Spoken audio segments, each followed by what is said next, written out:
कैसे हैं आप दोस्तों। मैं आलोक लॉ क्लासेस से प्रणीत पाराशर। हम लोग आईपीसी का चैप्टर 10 डिस्कस कर रहे थे। चैप्टर 10 में मैंने आपको सेक्शन 173 तक पढ़ा दिया है। 174 बल्कि 174 ही पढ़ा दिया है। 174 ए, ये जो सेक्शन है 174 ए, ये बाद में अमेंड किया गया और इसे आईपीसी में लाया गया 2005 में। मूल संहिता में ये नहीं था।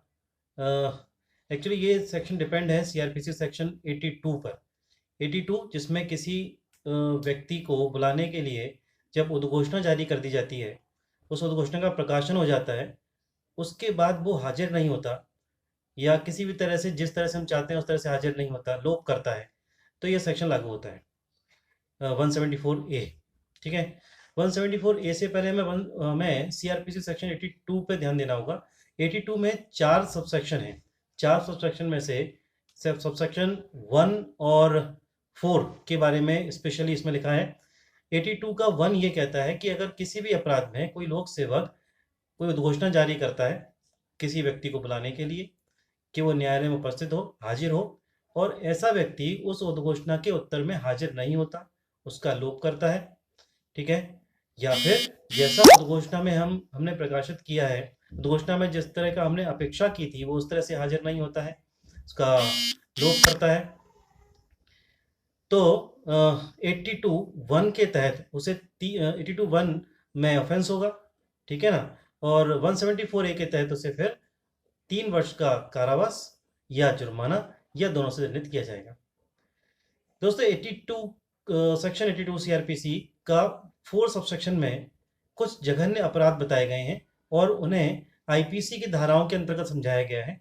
कुछ धाराएं मेंशन की गई है। उन मेंशन धाराओं के आधार पर अगर किसी व्यक्ति को बुलाने के लिए, किसी अपराधी को बुलाने के लिए उद्घोषणा जारी की गई है और उस उद्घोषणा के अनुपालन में वो हाजिर नहीं होता है, तो दंड का प्रावधान थोड़ा कठिन किया गया है, 7 वर्ष तक का कारावास और जुर्माना।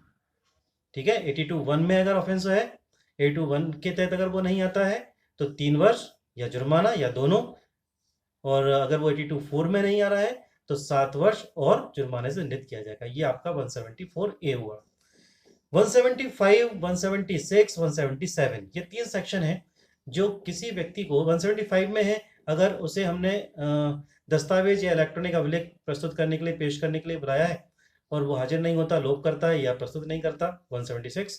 दूसरा 175 176 में सूचना या इत्तला देने में लोप करता है, जिसके लिए वो वैध रूप से आबद्ध है कि सूचना लोक सेवक को देगा और उपस्थित नहीं होता और सूचना और इत्तला नहीं देता है। 177 में मिथ्या इत्तला देता है, इत्तला तो देता है पर मिथ्या इत्तला देता है। ये 3 सेक्शन है। इन 3 सेक्शनों का हमने एक ग्रुप बनाया है, उस ग्रुप में हम डिस्कस करेंगे। सबसे पहले मैं आपको बता रहा हूँ सेक्शन 175 के बारे में। सेक्शन 175 में एक किसी व्यक्ति को जो वैध रूप से आबद्ध है कोई दस्तावेज न्यायालय में प्रस्तुत करने के लिए, लोक सेवक के समक्ष प्रस्तुत करने के लिए, और वो उसे दस्तावेज को या इलेक्ट्रॉनिक अभिलेख को लोक सेवक के समक्ष पेश करने में अगर लोप करता है तो उसके लिए 1 माह का सादा कारावास या 500 रुपए जुर्माना या दोनों से दंडित किया जाएगा। अगर किसी दस्तावेज या इलेक्ट्रॉनिक अभिलेख को वो न्यायालय में प्रस्तुत करने से लोप करता है तो 6 माह का सादा कारावास या 1000 रुपए जुर्माना या दोनों से दंडित किया जाएगा। ये धारा सिर्फ इतना ही बताती है। लेकिन 176 जो सेक्शन है उसके 3 पार्ट हैं। पहले पार्ट में 176 में जो मूल धारा है वो तो ये कहती है 176 कि अगर कोई व्यक्ति जिसको जो वैध रूप से आबद्ध है किसी सूचना इत्तला देने के लिए, किसी व्यक्ति को वैध रूप से आबद्ध किया गया है सूचना इत्तला देने के लिए और वो सूचना और इत्तला नहीं देता, पहली कंडीशन आती है इत्तला नहीं देता या फिर उसे जिस वैध प्रकार से या अपेक्षित प्रकार से हम सूचना चाहते हैं उस तरह से नहीं देता, जिस समय पर हमने सूचना मांगी थी उस समय पर नहीं देता, उसमें लोप करता है, तो 1 माह का सादा कारावास और 500 रुपए जुर्माना। और दूसरी कंडीशन तब आती है जब सूचना इत्तला कुछ विशेष प्रकार के अपराधों के लिए नहीं देता। जैसे मान लीजिए किसी अपराध के विषय में उससे जानकारी मांगी गई, सूचना इत्तला मांगी गई, उसने नहीं दी। किसी अपराध के निवारण के लिए उससे सूचना इत्तला मांगी गई और नहीं दी। ठीक है।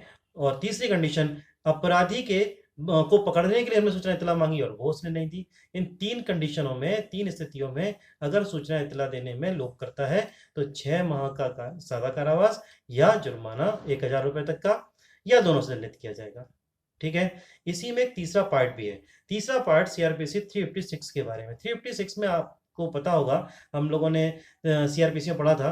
356 में अगर कोई पूर्णतः सिद्ध दोष व्यक्ति है, जिसको पहले से सिद्ध दोष किया गया है, और ऐसे सिद्ध दोष व्यक्ति को अगर हम उद्घोषणा जारी करके बुलाना चाहते हैं न्यायालय में, नहीं सॉरी, उससे हाँ, उसमें क्या होता है कि पूर्व दूषित व्यक्ति से हम न्यायालय में पता लिखवाते हैं। तो अगर हमने पता उससे बोला, सूचना दी, सूचना देने के लिए उसे बोला गया कि अपना पता, नवीनतम पता उसमें आप लिखा के जाए, न्यायालय को बताएं, न्यायालय को अवगत कराएं, और वो उस सूचना को देने में, पते की सूचना देने का लोप करता है, तो सीआरपीसी का सेक्शन 356 उसके बारे में प्रावधान करता है। ओके, तो लोप करेगा तो यहां पर उसे 6 माह का कारावास, जो किसी भांति का हो सकेगा, 1,000 रुपए का जुर्माना, या 1,000 रुपए जुर्माना, या दोनों से दंडित किया जाएगा। ये सेक्शन हुआ आपका 176। अब एक इंपॉर्टेंट सेक्शन आता है 177, जो मिथ्या साक्ष्य देने के बारे में है। यहाँ वो वैध रूप से आबद्ध है, सिर्फ साक्ष्य देने के नहीं, सच्चाई वाला साक्ष्य देने के लिए वैध रूप से आबद्ध होता है। कोई व्यक्ति लोक सेवक को सूचना देने के लिए वैध रूप से आबद्ध है कि वो सच्ची सूचना दे, ठीक है। लेकिन वो करता क्या है, किसी सूचना को देता है वो मिथ्या सूचना देता है, जानते हुए देता कि मिथ्या सूचना है, मिथ्या होने का कारण रखते हुए देता है, विश्वास का कारण रखता है कि मिथ्या है। और अगर वो मिथ्या सूचना देता है लोक सेवक को, तो 6 माह का सादा कारावास या 1,000 रुपए तक का जुर्माना होगा। लेकिन इसी धारा का दूसरा जो पैराग्राफ है, दूसरा जो पार्ट है, वो कहता है कि सूचना किस प्रकार की है, किस, वो जो हमने 176 के सेकंड पार्ट में पढ़ा था, वो 3 कंडीशन कि अपराध के विषय में बताने वाली सूचना है, या अपराधी के विवरण, अपराधी के को पकड़ने के लिए कोई सूचना है, उसको पकड़ने में मदद करने के लिए सूचना है, या फिर अपराध का निवारण करने के लिए अगर कोई सूचना है, तो दंड का प्रावधान 2 वर्ष तक का कारावास या जुर्माने से दंडित किया जाएगा। ये 177 हुई। इस तरह से ये ग्रुप बना हमारा, जिसमें इत्तला देने में उसने अगर लोप किया है, दस्तावेज, इलेक्ट्रॉनिक दस्तावेज को प्रस्तुत करने में लोप किया है, तो आईपीसी का ये सेक्शन 175 से लेकर 177 तक इसके बारे में दंड का प्रावधान करती है। और अब कल एक नए ग्रुप के साथ, नए वीडियो के साथ फिर मैं आपको आगे के सेक्शन पढ़ाऊंगा। एक नया ग्रुप पढ़ाएंगे जो इस चैप्टर 10 से संबंधित है।